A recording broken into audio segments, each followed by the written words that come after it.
Дорогие друзья, меня зовут Федор Белугин, и я сегодня хочу с вами поделиться информацией о упражнениях для правой руки. Это будут, на наш взгляд, 4 самых важных упражнения, которые помогают развитию правой руки и развитию техники владения смычком. Итак, первое упражнение, оно называется горочка и поляночка. Такое вот название из самого детства, когда еще я, будучи учеником своего отца, учился в музыкальной школе, и все эти названия идут еще оттуда. Оставим это историческое название этого упражнения.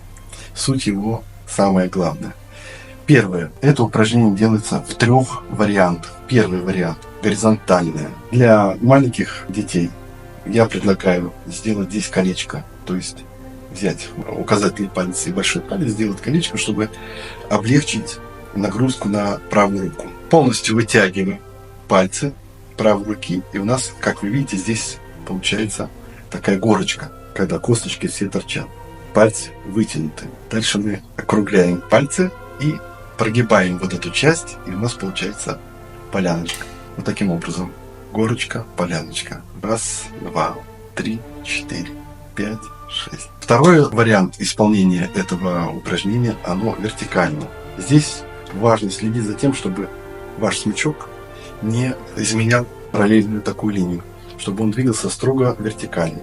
И третий, очень полезный вариант, он позволяет нам посмотреть, как правильно работает большой палец. Потому что, друзья, самая большая распространенная ошибка, это когда мы делаем это упражнение вот с таким прогнутым большим пальцем. В 95% случаев эта ошибка сразу же выявляется. Вот при таком положении этого упражнения.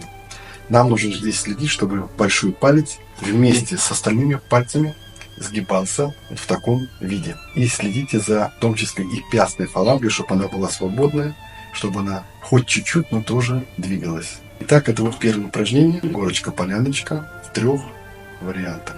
Второе упражнение, оно называется весовщик. Весовщик – это определение мизинца. Это его роль, весовщик. Очень важно, чтобы мизинец был хорошо развит и хорошо управлял смычком. И важно тоже понять, что это упражнение делается изначально из положения поляночка. То есть не из таком положении, а в положении поляночка.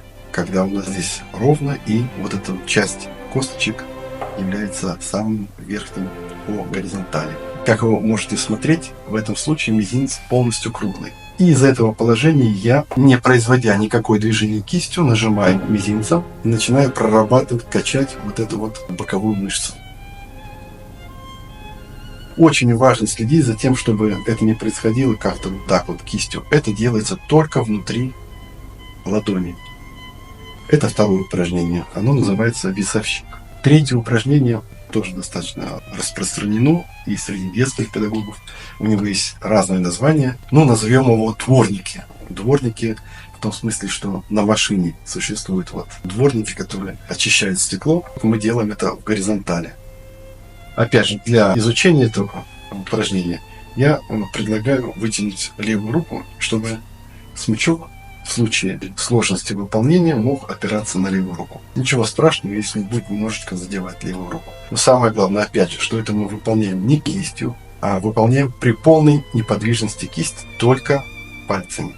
1, 2, 3, 4, 5. Очень советую обратить на самые главные проблемы, которые существуют при исполнении всех этих упражнений, потому что 4 немножко отличается. То, что обязательно последите, чтобы положение мизинца на трости было не сверху, а как бы, если мы представляем себе циферблат на часах, на 11 часов. То есть верхняя боковая грань трости – это как раз место касания мизинца. Вот здесь вот. То же самое касается места касания большого пальца на трости. Он ни в коем случае не должен быть снизу трости.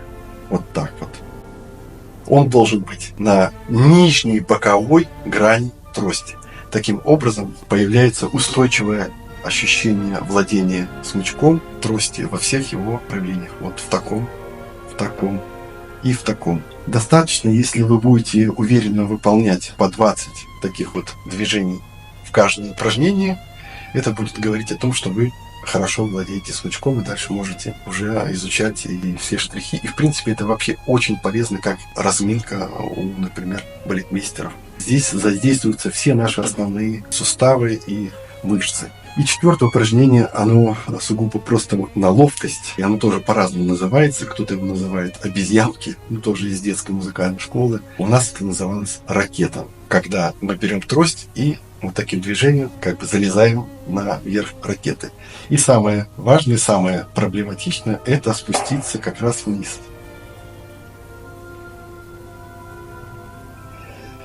Когда мы учились в школе моего отца, обычно мы это делаем на перегонке. Для педагогов, которые смотрят это видео, очень мотивирующие упражнения для того, чтобы детки с удовольствием выполняли эти упражнения, потому что они начинают соревноваться, а кто же первый дойдет до конца. Но что важно, опять же, когда мы возвращаемся вниз, следить за тем, чтобы уровень смычка был строго вертикальный, чтобы он не крутился никак. И в целом вот это упражнение оно позволяет овладеть очень ловким владением смычком и правой руки в целом. Вот это 4 основные упражнения, которые очень много дадут каждому скрипочу, не только начинающим, но и те, которые задумываются о том, как улучшить им владение правой рукой, владение смычком, в целом развитие скрипичной техники. Всем желаю успехов и до новых встреч!